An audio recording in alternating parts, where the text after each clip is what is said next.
Ronda Rousey versus Cyborg.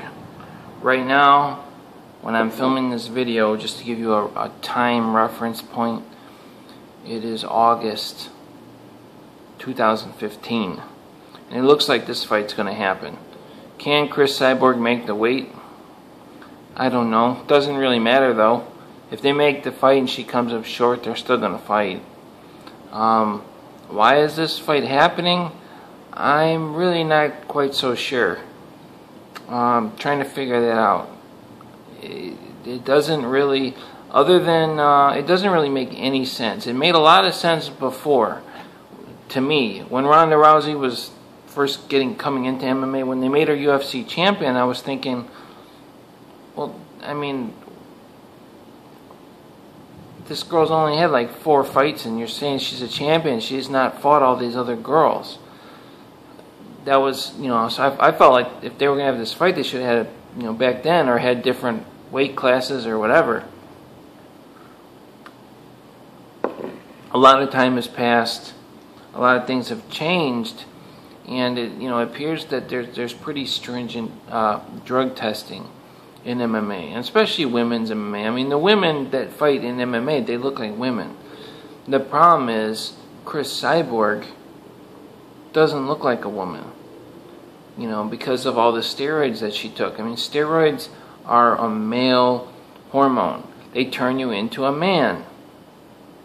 Okay, if you take steroids and you're a man, it makes you more manly, but it's synthetic, it's not real while you're taking them. And when you go off them, you actually become less of a man than you already were, because your natural testosterone plummets because your body's not producing testosterone. Okay, when a woman takes steroids,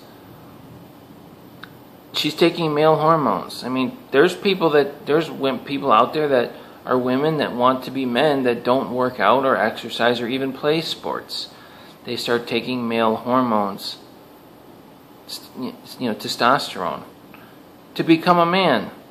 So, when a woman takes steroids, her voice deepens. When she goes off steroids, depending on the volume and whatnot, they still have a deepened voice. It literally changes your body forever. Cyborg, her body is pretty much changed forever. So all I'm saying is, if Cyborg goes in there and demolishes Ronda Rousey, which I would like to see, because I don't like Ronda Rousey. The problem with that, though, is, then what are we going to do? Watch Cyborg go in there and fight these other women and just beat up on them like when she was in Strikeforce, which was for me, it was kind of hard to watch, man. Because even then, I'm like, this girl is juiced. I'm not saying any other girls never took anything in MMA, because I'm sure that they have, but they didn't look like her. I mean, she literally looks like a beast, just jacked to the gills, man. So that's the thing. And there's a good chance that would happen, that she would beat Ronda Rousey. And the reason is, she's way bigger than Ronda Rousey. She's going to diet down. Even if she makes weight, she's going to show up to the fight. She's still going to be bigger and stronger. It's still Cyborg, guys. And all the musculature, everything in her body, I mean, even though she may not currently have steroids in her body, she's kind of altered her body into kind of like a man's body. She's not as ripped, as lean, but she still retains that look and those strength gains. I mean, if you talk to people, there's people that they start juicing there at the gym, and this could be men or women. Their bench press goes way up. They get way stronger. Maybe they're benching 185, now they're benching 285.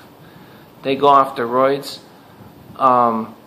They'll lose some strength, but guess what? They're still benching. Now they're benching 240 all day, 235, just hitting it. And before they were benching 185.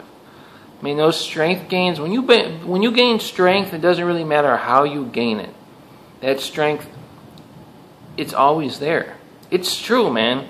Guys that benched like 225 in high school, hit 225, they go into the gym and for $1 million, say hit 225, they'll hit it.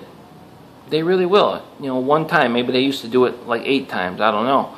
But they still have that strength because they already built that strength. And that strength, your body, you never really forgets how to do it.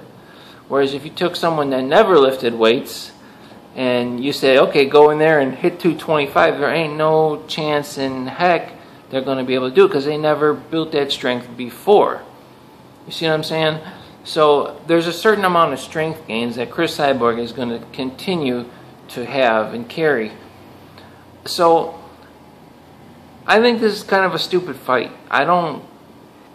As good as women's MMA is doing, and as stoked as people are for the 135-pound division in women's MMA, you know, why would you want to do that? I mean, basically, Chris Cyborg destroyed women's MMA.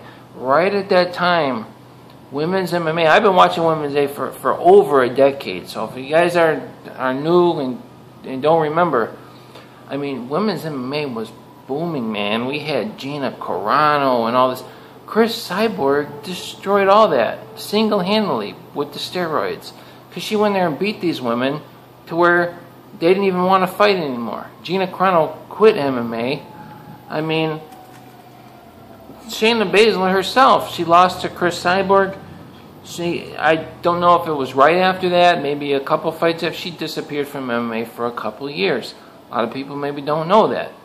She wasn't even in the ranked list. Shayna Baszler was not even in the ranked list. And then she came back a few years later, and she was doing really well, actually, for a while, until there was a bad decision against Sarah McMahon. But so I don't really know what's to be gained by this. And let me tell you what, I don't want to watch Chris Cyborg beat up on Miesha Tate or any other girls of these girls. I don't want to watch that. I do, however, want to watch her beat Ronda Rousey because I can't stand Ronda Rousey. But even though I can't stand Ronda Rousey, I would rather that these two don't fight. But if they're going to make the fight and they're going to force me to watch, because if they're making the fight, that's forcing me to watch, I will be rooting for Chris Cyborg because I can't stand Ronda Rousey. And I'll see you later. I like her fight style. If she never opened her mouth and I just watched her fighting, I would love Ronda Rousey. But she opened her mouth and just, oh my gosh, I can't stand her. I really can't. I'll see you later.